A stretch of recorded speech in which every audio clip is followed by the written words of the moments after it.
Dans le but de répondre aux attentes des populations en matière de fourniture d'électricité dans la capitale, le gouvernement a négocié et obtenu un contrat de fourniture temporaire du courant électrique avec la société Agreco basée au Royaume-Uni. Cette société est leader mondial dans ce domaine.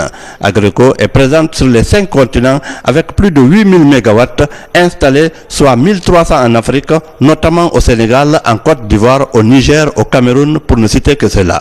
C'est le directeur général d'électricité de Guinée et le représentant de la société qui ont signé le contrat paraphé par les ministres d'État en charge de l'énergie et des finances. On vient effectivement donc de signer donc un contrat donc de fourniture donc de puissance temporaire, donc qui consiste donc à la mise en œuvre très rapide d'une centrale de 50 MW en 20 kV. Tout à fait. Et comment cela va se passer en termes concrets? Mais de façon concrète, donc, le contrat est signé. Nous, Agreco, nous allons mobiliser dans les tout prochains jours les équipements donc, qui sont comme ceux donc, le groupe électrogène ici donc, à Conakry.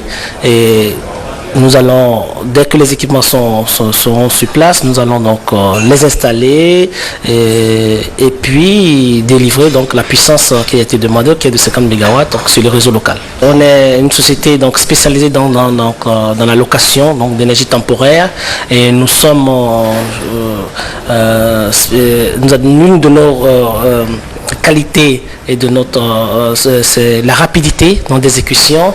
Nous avons reçu donc une exigence donc de la part donc de EDG et donc des autorités donc guinéennes de mobiliser rapidement dans cette puissance et donc je peux vous garantir que très rapidement dans les toutes prochaines semaines, cette puissance de 50 MW donc, sera mobilisée et sera sur le réseau et permettra donc de fournir donc l'électricité donc à l'ensemble de la population donc de façon continue. Cette centrale, c'est depuis donc l'engineering jusqu'à donc l'installation et à l'exploitation. Donc nous allons exploiter l'ensemble donc de la centrale sera entièrement exploité par Agreco et donc qui fournira donc cette énergie à EDG qui la distribuera après. Donc que ce soit l'ingénierie, l'installation, l'exploitation de cette centrale, c'est de notre responsabilité et c'est sur ça qu'on s'est engagé vis-à-vis donc des autorités guinéennes. Alors aujourd'hui, ce que je peux vous dire, c'est que la plupart de nos équipements sont neufs. Donc on ne va pas et comme vous devez le savoir, on s'est engagé pour délivrer une puissance et cette puissance sera délivrée sur la durée du contrat qu'on s'est engagé. Absolument, absolument. Vous savez, c'est un processus qui n'a pas commencé hier. Donc ça fait bientôt à peu près, donc, si mes souvenirs bon, depuis le mois d'avril-mai, que nous avons donc été interpellés par la direction générale donc, des DG donc, pour proposer cette solution dont l'exécution est très rapide. Pourquoi? Parce que c'est notre métier, c'est notre savoir-faire. Nous avons aujourd'hui, comme je le disais, donc à peu près 1300 MW installés donc, de part en Afrique sous cette même forme et donc c'est ce que nous allons faire. Nous sommes très optimistes pour la mise en œuvre de cette centrale très rapidement.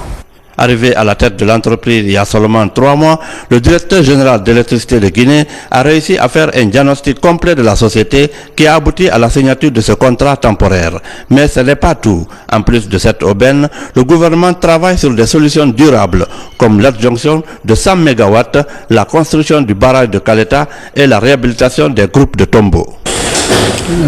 Il s'agit d'abord, pour être précis, d'un contrat de location de tranches de puissance pour faire face temporairement aux besoins en attendant que nos puissances définitives soient installées et mises en service. Ce contrat que nous venons de signer avec Agreco, c'est l'aboutissement d'un processus qui a débuté depuis mai 2013, après ma prise de service, lorsque le chef de l'État m'a confié la lourde et redoutable responsabilité de prendre en charge la gestion des EDG et de relever sa gestion et d'améliorer la qualité du service à la clientèle.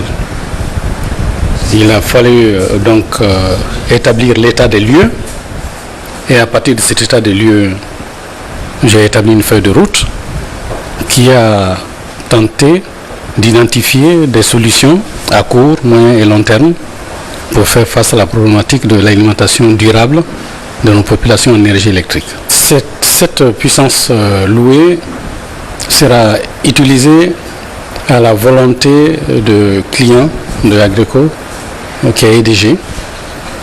C'est une installation qui pourra fonctionner 24 heures sur 24, tout comme elle pourra fonctionner selon une plage d'horaire compatible avec les moyens dont dispose l'entreprise. Ces groupes seront donc installés par Agreco. Ils seront opérés par Agreco. La Guinée se chargera de payer un loyer et de fournir le carburant pour le fonctionnement de ces groupes. Et l'énergie sera débitée donc dans le réseau des EDG de manière générale, de façon à ce que la distribution soit assurée à travers les artères normales d'alimentation de nos quartiers.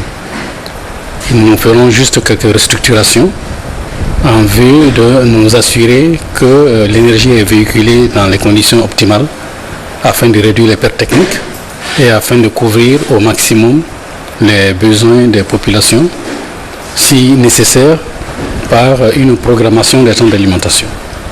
Quels sont les délais d'exécution de ce projet?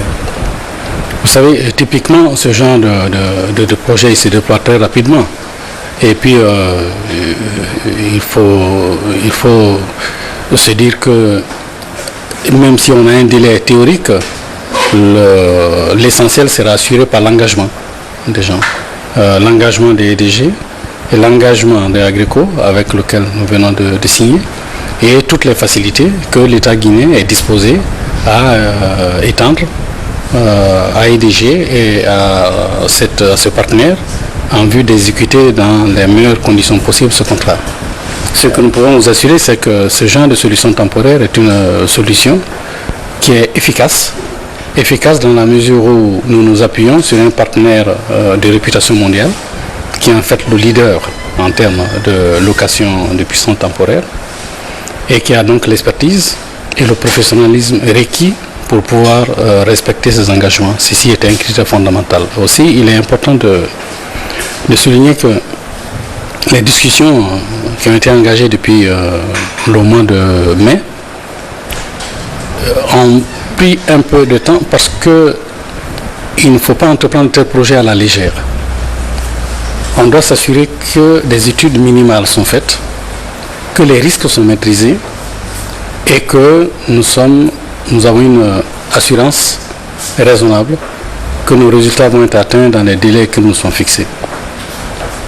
Le président de la République et tout le gouvernement de la République de Guinée ont décidé de soutenir cette initiative de EDG, et nous n'avons absolument aucun doute que nous pourrons atteindre nos objectifs qui, il faut le rappeler, à ce stade-ci, consiste à mettre en œuvre une solution temporaire en attendant que des capacités permanentes soient mises en service. Maintenant, cette solution provisoire que nous comptons mettre en place exige bien sûr de la discipline, ça exige du civisme. Ces installations qui vont être mises en service très bientôt sont les installations qui sont louées. Donc c'est une lourde responsabilité des EDG d'assurer la sécurité de ces installations. Et aujourd'hui, si nous devons fixer par ordre d'importance nos préoccupations, c'est cet aspect sécuritaire qui est au centre, n'est-ce pas, de notre attention.